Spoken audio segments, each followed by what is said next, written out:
আসলে বাচ্চা বলতে যদি আমরা টোল্ডার চাইল্ড বুঝি বা যে শিশুরা মানে ওইভাবে করে তাদের অভিব্যক্তি প্রকাশ করতে পারে না, যেমন 1.5 বছর থেকে 3 বছর 3.5 বছর, তারা কিন্তু বলতে পারে না আমার পানি পিপাসা পেয়েছে, পানি খাবো, গরম লাগছে, এমন কিছু কিন্তু বলতে পারে না বা প্রকাশ করে না, করতে পারলেও করে না। সেই ক্ষেত্রে বলবো যে যতটা সম্ভব ঘরের তৈরি খাবার, সহজপাচ্য খাবার দিয়ে বাচ্চাদের খাওয়াতে হবে। অনেক বাচ্চা আছে বায়না করে এই সময় চিপস খেতে, বাইরের খাবার খেতে বা খেতে চায় না। অনেক মা ভাবি যে বাচ্চা যখন খাচ্ছে না, যেটা খাক সেটাই আমি এনে দিই। এই ভুলটা করা যাবে না, কারণ এই তীব্র গরমে বাইরের খাবার খেলে ফুড পয়জনিং তো হবেই, সাথে সাথে কিন্তু শরীরে নানান ধরনের ডায়রিয়া, ডিসেন্ট্রি, বদহজম ইত্যাদি হতে পারে। তাই এই ক্ষেত্রে অবশ্যই বাচ্চাদের ক্ষেত্রে খেয়াল করতে হবে সহজপাচ্য ঘরের তৈরি খাবার। ওদের স্বপ্ন পূরণে পাশে থাকতে পেরে আমরা গর্বিত। সেক্ষেত্রে যে দুধ সুজিটা করা যেতে পারে ঘরে, অথবা একটু স্যুপ করা যেতে পারে বা চিকেন স্টু করা যেতে পারে। চিকেন স্টু করলে কি হয়, চিকেন থেকে প্রোটিনটা পাবে এবং স্টু থেকে পর্যাপ্ত পরিমাণে পানির চাহিদাটা পূরণ হবে। এবং একটু ভেজিটেবল, নানান ধরনের ভেজিটেবল, একটু কাঁচা পেঁপে, একটু ক্যারোট, একটু ক্যাবেজ থেকেও কিন্তু সব ধরনের ভিটামিনস, মিনারেলস পেয়ে গেল এবং বাচ্চাটা কিন্তু দ্রুত এনার্জেটিক হলো, এনার্জি পেল সঠিক খাবার খেয়ে, পুষ্টিকর খাবার খেয়ে, আনহেলদি খাবার খেয়ে না। অনেক বাচ্চা আছে যেমন কোক, ফান্টা, মিরিন্ডার প্রতি খুবই আসক্ত, পানি খায় না কিন্তু কোক, একটু কোক মিশিয়ে পানি দেয়। অনেক মা আছে একটু মিরিন্ডা মিশিয়ে পানি দেয়। এই ভুলটা আমরা করব না। দরকার হলে ডাবের পানি মিশিয়ে পানি দিতে পারি, ঠিক আছে?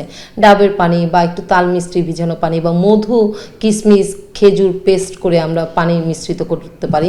কারণ পানির সাথে যদি আমরা একটু মধু, খেজুর, কিশমিশটা আমরা অ্যাড করতে পারি, তাহলে পর্যাপ্ত পরিমাণে ফ্রুক্টোজ পাচ্ছে, যার ফলে বাচ্চাদের কিন্তু ক্যালোরি চাহিদা পূরণ হচ্ছে, সাথে সাথে ভিটামিন সি, মিনারেলস, অ্যান্টিঅক্সিডেন্ট পাচ্ছে, যার ফলে শিশুর রোগ প্রতিরোধ ক্ষমতাটা বাড়বে।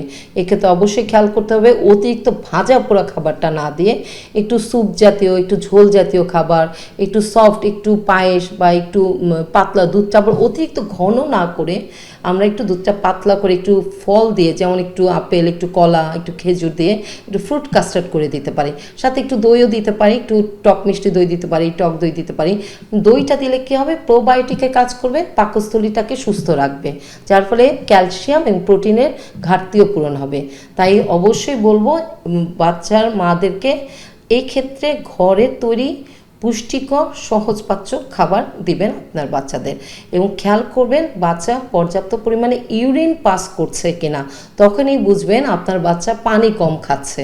তাই অবশ্যই তখন ইউরিন যদি সারা দিনে আপনার বাচ্চা 7 থেকে 8 বার না করে, তাহলে বুঝবেন যে পানির চাহিদাটা পর্যাপ্তভাবে পূরণ হয় নাই। তখন অবশ্যই পানি এবং পানি জাতীয় খাবারটা খাওয়াতে হবে।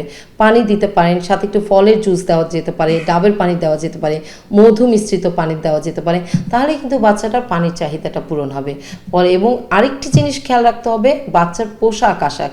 অনেক সময় আমরা কি করি, অতিরিক্ত সিল্ক, জর্জেট এই জাতীয় আনকমফোর্টেবল আমরা পোশাক পরিয়ে থাকি। আগে আমরা সৌন্দর্যটা দেখি, আগে আরাম, আগে আমাদের শরীরে যাতে আরাম হয়, বাচ্চারা যাতে সুস্থ থাকে, তাহলে সুতি এবং ঢিলাঢালা জামা পরাতে হবে। তাহলে বাচ্চার এই গরমেও বাচ্চা সুস্থ, স্বাভাবিক এবং রোগ প্রতিরোধ ক্ষমতা সম্পন্নভাবে থাকতে পারবে।